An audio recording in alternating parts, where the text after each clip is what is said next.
Cyber Reapers. Hello, Cyber Reapers. So, tonight or today, whenever, wherever you are, I would like to talk about a book. And yes, it is this book. I'm not gonna misdirect you. But yeah. Second book in a series. I talked about Insignia recently. This is the second book of that trilogy by S.J. Kincaid. So, Vortex by S.J. Kincaid. And yes, it still holds up. I'm gonna put it down because I learned my lesson last time of holding it up for too long and my hand's getting all funny. So, let's talk about it, right? My experience with Insignia on rereading that, I think there were a lot more things that I remembered overall about the series that applied to the first book, but the second book I ended up remembering a lot more as I was reading it in comparison to events that I knew about. So, as a refresher, by the way, you don't have to have read the first book to listen to this. I'm planning on keeping it spoiler-free pretty much as I can, and talking pretty vaguely about, the plot and stuff, which I don't know how long that's gonna make this video, but I want to do videos on books that are in a series as well as like standalone books and the first book in a series. So we're just gonna kind of do this, and hopefully it's good. So yeah, the first book, Insignia, sets up this scenario that is set in the future. It's science fiction. It's also young adult, and it's set in this future where the world is very much dominated by these corporations that are just essentially greedy and unethical, and they exploit people, and they're super wealthy and stuff like that, really bad stuff that is not all that far off from today, except it's just a little more blatant on who these companies are. But yeah, it's a lot of stuff that is troubling and unsettling because of how possible it is and how nearby it could be. So that's that aspect of what's going on in this book. And the main conflict overall is World War III, which is being fought in outer space. And the military on both sides, the two sides are a cluster of countries supporting each side. Also about half the major corporations on one side, half the major corporations on the other. So this war is fought in space using combatants who are young adults, or kids really, teenagers, because their mind meshes well with the technology that is used to fight the war in outer space, because they fight the war using robots and ships, not actually people in those ships, but people controlling them. So adults can't do it, or at least it doesn't end well when adults try. So that's why they primarily use kids instead. And so it's a continuation of the first book. Tom is our main character. He used to hop from casino to casino with his father, and Tom didn't really see much of a future for himself until he joined this, the military. That's this military organization that is training kids to become combatants, or to potentially become combatants. Not all of them make it. And Tom, he has a bit of trouble even getting close to making it in this book. We're now getting into, the plot of Vortex.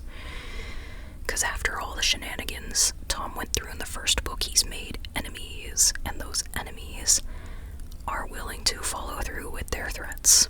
So even though Tom is pretty clever and he's good at blackmail, as it seems that anybody anybody who is able to, like, keep anything for themselves in this book series has to be, like, pretty much everybody has to be manipulative and good at blackmail on a certain level. Or at least good at, like, outdoing each other or enforcing their threats. And so it's a lot of trouble for Tom as he's trying to make his way, through the military program. Part of it is impressing these companies that are sponsoring the combatants, and all these companies are horrible. They're all unethical, they're all greedy, they all are just, they demand respect even though they haven't earned it. They're forcing people to pay for food and water due to having a patent that is of technology that got ingrained in the food and water. These corporations supply politicians that drive the country, or drive, like, the United States to bankruptcy, and that's the only reason the company is still around, because they use the funding from the government to fund their own company. Another one uses people who are put in jail, doesn't matter what level of, like, what they did, but uses people who were put in jail for essentially slave labor, just renewing their sentences over and over again to keep them there for life so that they can provide labor. And just thing after thing of bad thing that Tom finds out about these companies. It's not like these are, like, hidden secrets, it's just stuff he figures out when he's talking to them. And so it's just, he does not respect these companies, and he doesn't think he should have to show respect to them, which causes a lot of issues for him. And so he has to figure out, some way of getting sponsored as a combatant from a company that he does not care for or like, and they do not like or care for him because he is blatantly disrespectful to them. And I mean, they deserve it, but still it's not helping him in his career at all. On top of that, there's other shenanigans that go on that involve, like, kind of the internal politics of the combatants and the trainees, where they're trying to pry into each other's business, and with the way the technology works, they are able to do that, to essentially, like, pry into each other's brains and memories, to dig up information that's should be confidential, and, well, it's maybe not, depending on how good of a programmer you are, and how good you are at hacking into technology, really. So, a lot of trouble there, but also a lot of excitement as Tom moves up into a new position, This is at the start of the book, where he moves into a new level of trainee. Yeah. He's at a new level in his training. And that allows him to access some areas that were previously restricted. He gets to use more fancy technology and just fun stuff like that. So it's exciting, the new stuff he gets to do, and also with his friends. And just, there's also the friend group. I love seeing them interact. They're just so much fun. Their banter is great. They're making fun of each other and pranking each other with technology is great. And just, like, even though they go through some kind of rocky spots, it's because they care about each other and they maybe don't communicate it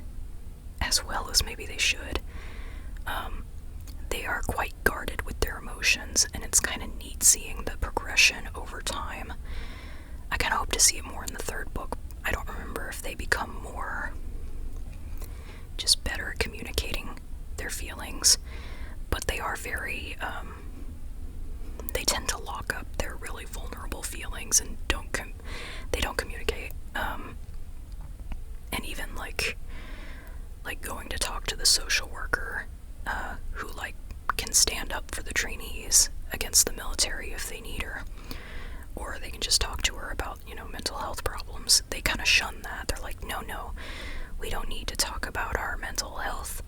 And it's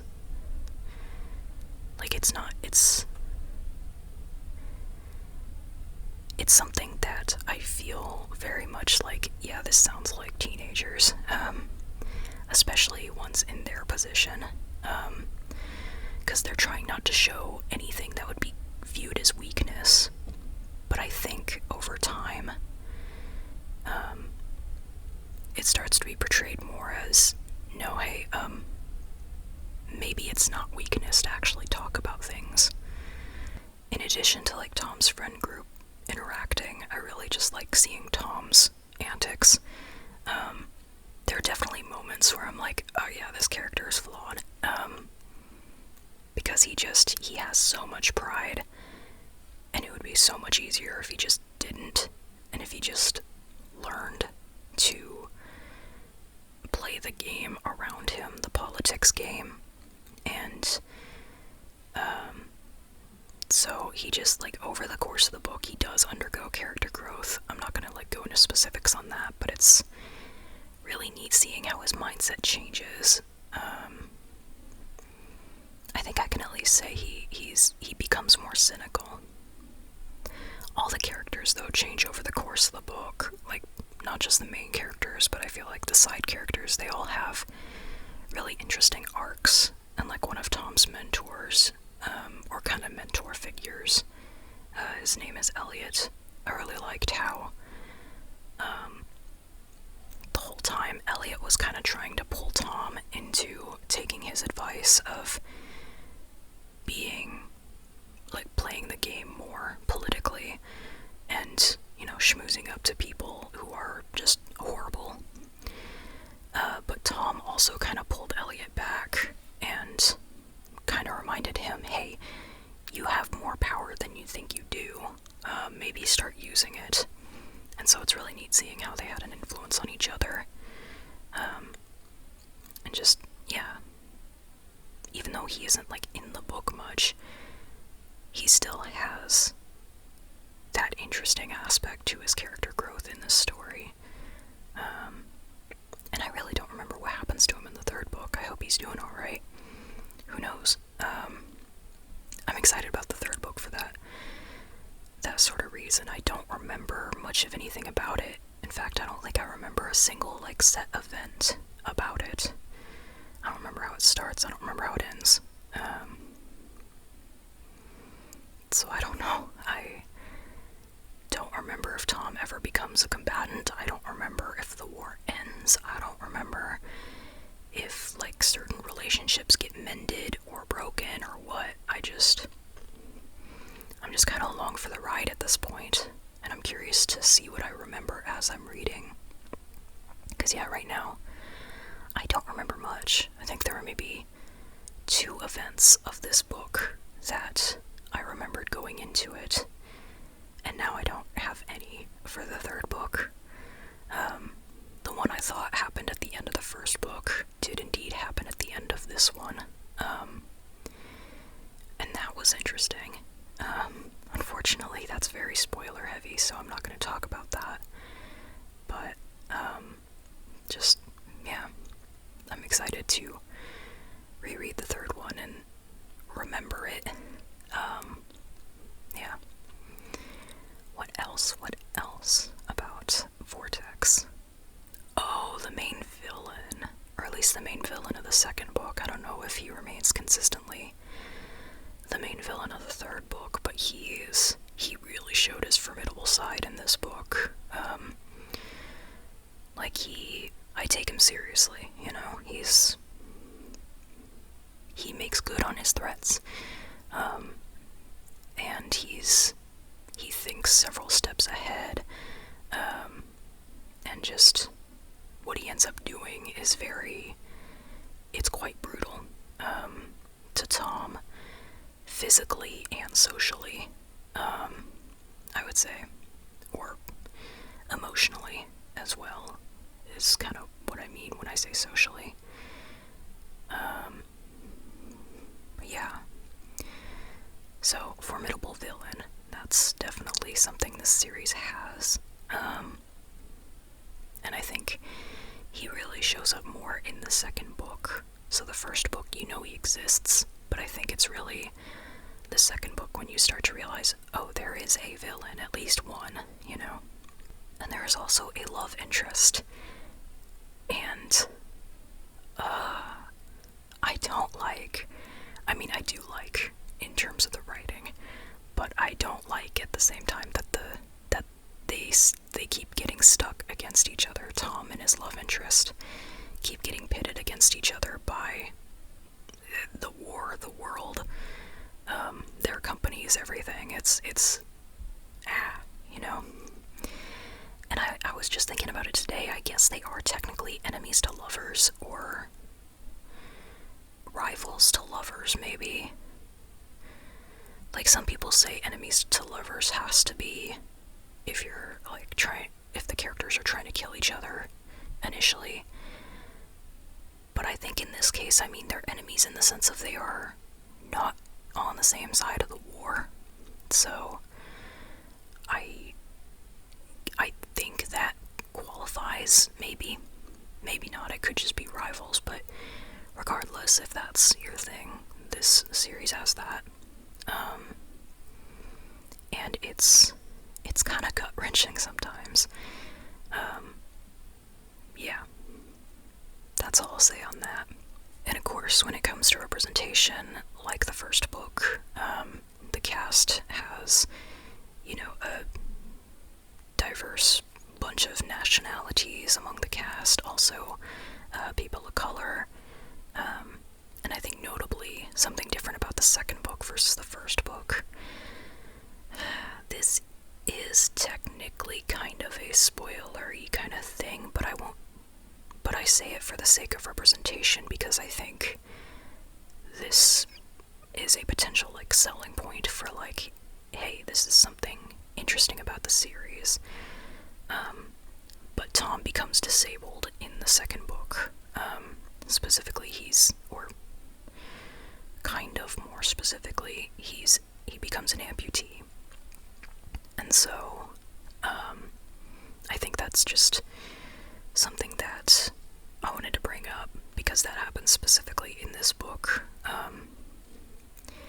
And I find it super important I find it super important for science fiction and fantasy stories to have characters who are disabled, especially main characters, and, like, this is the main character. So I find that really neat, that representation is there. And in the case of, like, this sci-fi-ness, Tom is able to get, like, a prosthetic that can work. Like, it is in the future, so the prosthetics may be a little better than, like, nowadays, but he still has limitations because of them. He's, how much specific can I get into without revealing? I guess just, yeah, I'll say that. He has limitations in relation to them, so it's not like technology comes in and, like, essentially erases that he has, that it's not like the technology comes in and erases the experience, or erases the disability as, like,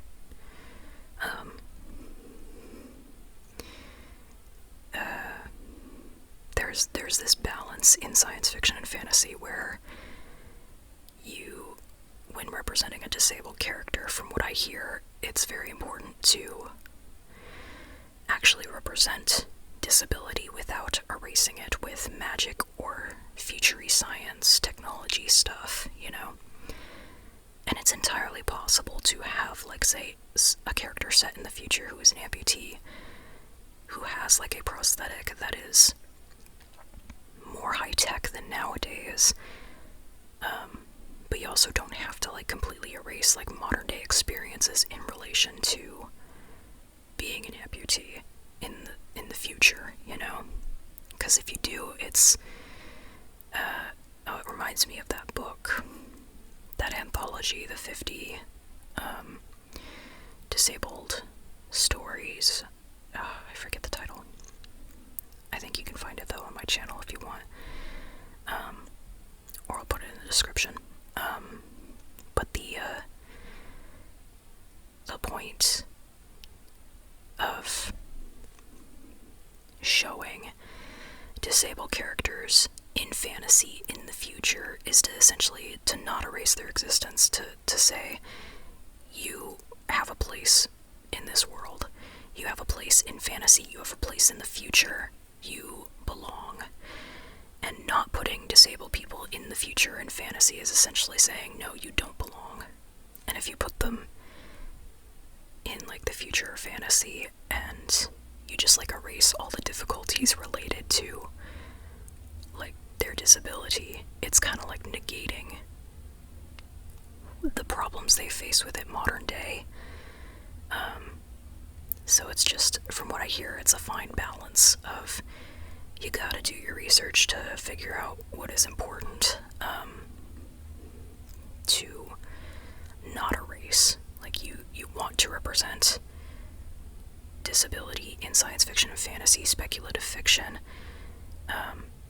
but you don't, but like you can do that without having the science fiction or fantasy essentially trample over modern day disabled perspectives or disabled experiences. That's what I glean from like the reading and the perspectives I hear, and I mean I agree with that from my perspective of as someone with the ID, but I think there are ways of writing that you can, you know, essentially explore the experience and have the representation in there without like the science fiction or fantasy like quote unquote fixing it, or yeah, actually I guess that's it pretty much. And so from my perspective, that's kind of what I want to see when it comes to like disability in science fiction and fantasy, and I think this book does it well, especially because his friend group eventually, like Tom and his friend group eventually gets to the point of being able to kind of use it as like to make light of it, the same way that they'd make light of anything. They don't like tread lightly and worry about like stepping on eggshells around Tom. They treat him as they did before, just adding his prosthetic to like an aspect that they can like use as like part of a prank or to like joke with him about. Like that feels very real, you know? Like I like it when other people make jokes about like DID around me, not like, you know, nasty or mean ones, just like stuff that kind of references it, you know, and in a lighthearted way. And I'm like, oh yay, I feel included. You know, that feels good. To not ignore it and to embrace it as something lighthearted, or something that can be lighthearted, I guess, is a better way of putting it. So, yeah, I think that's why I felt it was kind of important to mention that. Yeah. Oh, that was actually the last point I had on my notes list. Oh, this video is shorter than usual. I don't mind that, though. I think I said a decent amount about the book and kind of about my thoughts, like, as I'm rereading this series. I really look forward to rereading S.J. Kincaid's other series, The Diabolic, and also I hear she's working on another project that I am excited to read. So, like, seriously, S.J. Kincaid's one of those authors that is on my list of if there's a new book by this author, I buy, or I rent at a library, I read it. You know, that's the thing. If you produce a book, I will read it. That's just a thing, you know? And she's one of the authors that is that for me. But I like this rereading binge that I'm doing. Because it's nice to reread, because there's plenty of like foreshadowing and plenty of setup that authors do in their books that goes unappreciated if you don't like reread it. And so I'm super happy to reread these and to like remember some of it and appreciate the build up and the hidden hints and stuff and the foreshadowing. I'm happy to read that and recognize it, and I'm also happy to remember the parts that I completely forgot until rereading it. Because yeah, most of the ending of this book I did not remember until I read it, and I went, oh no, oh, so that's what happened. So it was a really neat experience. Highly recommend rereading books, especially if it's been like a few years. Yeah. Okay, I think I'll hold it up again. Just because, yeah, it's blue and shiny and fun. And this one's hardback. My Insignia copy's a paperback, so they don't match, but I don't care. They're both pretty, and I like having the hardback versions of these, in particular because I read them years ago, so they are kind of worn. Like, not terribly, I treat them alright.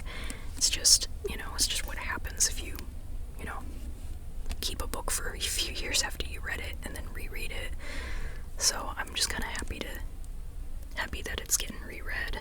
I've also maybe inspired my dad to reread these as well, because he enjoyed them.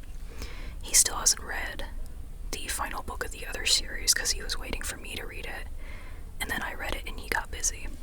So let's see if he rereads this one or the Diabolic first. Sorry, I pointed at it. It's over there. But you can't see that. I actually have a little postcard with the Diabolic cover on it. Super happy about that. But yeah.